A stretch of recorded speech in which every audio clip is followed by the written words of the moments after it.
Dios te bendiga de una manera muy especial. Quiero hablarte sobre el arrebatamiento de la iglesia. Primera Tesalonicenses capítulo 4, versículo 16 al 17 dice: porque el Señor mismo, con voz de mando, con voz de arcángel y con trompeta de Dios, descenderá del cielo.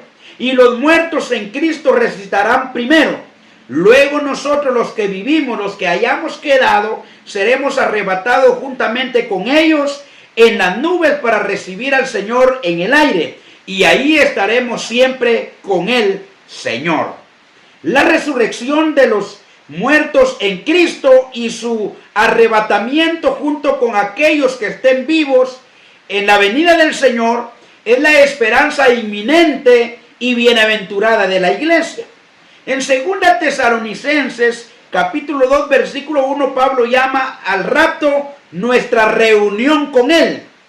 El arrebatamiento sobrenatural de individuos piadosos en la tierra no es algo desconocido en la palabra del Señor. Vemos el suceso destacado de la vida de Enoc. Fue su desaparición milagrosa de la tierra después de caminar con Dios, según Génesis capítulo 5, versículo 21 al 24. Surge una pregunta y es: ¿los creyentes pasarán la gran tribulación? ¿La iglesia pasará la gran tribulación?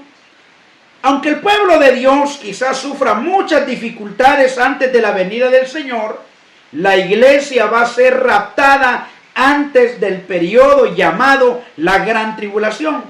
En 2 Tesalonicenses, Pablo indica que ciertas cosas tienen que acontecer antes de la venida del Señor, y un individuo llamado el hombre de pecado, o sea el anticristo, dice que aparecerá. El misterio de injusticia ha estado operando desde el tiempo de Pablo, desde el tiempo de Juan, pero está siendo restringido por el poder del Espíritu Santo que obra mediante la iglesia lavada por el Señor. Solo cuando la iglesia sea llevada de la tierra por el rapto, este hombre podrá aparecer públicamente. En 1 Tesalonicenses capítulo 5, siguiendo el pasaje del rapto del capítulo 4, Pablo enseña acerca del día del Señor. Y él advierte de la destrucción que éste traerá sobre los injustos, según el versículo 2 y 3.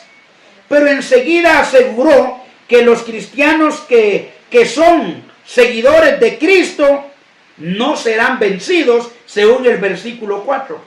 Todavía hablando del día del Señor, Pablo escribe: porque no nos ha puesto Dios para ira, sino para alcanzar salvación por medio de nuestro Señor Jesucristo, según el versículo 9.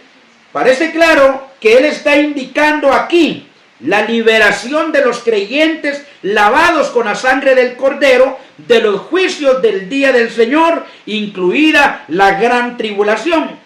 En el Nuevo Testamento los cristianos son repetidamente exhortados a velar en vista de la venida del Señor. Nunca se les enseña a velar por la tribulación, ni por la llegada del anticristo. Esperar que tales cosas tengan que suceder antes del rapto destruye el sentido de inminencia que respecto a la segunda venida de Cristo aparece en todo el Nuevo Testamento. Los creyentes reciben las instrucciones de que tienen que esperar de los cielos a su Hijo, no la gran tribulación, según 1 Tesalonicenses capítulo 1, versículo 10.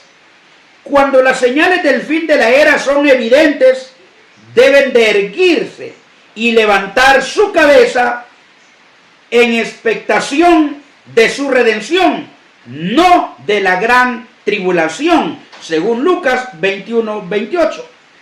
Por ende, cualquier enseñanza que diga que la iglesia pasará la gran tribulación no está en armonía de las sagradas doctrinas de la palabra del Señor o de la doctrina de la inminencia.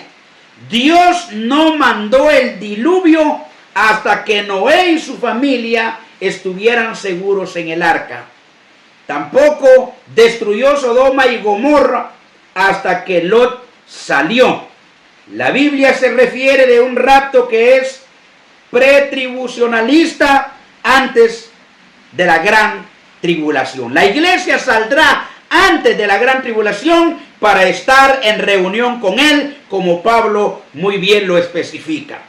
En todas las enseñanzas de la palabra del Señor en cuanto a la segunda venida de Cristo, el Nuevo Testamento enfatiza la inminencia.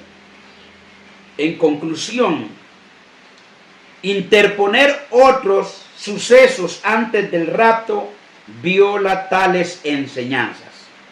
Mientras los cristianos esperan con alegría la venida del Señor, es bueno recordarles las palabras que Pablo le escribió a Tito en Tito capítulo 2, versículo 11 al 14, que dice: por la gracia de Dios se ha manifestado la salvación a todos los hombres, enseñándonos que renunciando a la impiedad y a los deseos mundanos, vivamos en este siglo sobria, justa y piadosamente, aguardando la esperanza bienaventurada y la manifestación gloriosa de nuestro gran Dios y Salvador Jesucristo, quien se dio a sí mismo por nosotros para redimirnos de toda iniquidad y purificar para sí un pueblo propio, celoso de buenas obras. Que Dios te bendiga de una manera muy especial.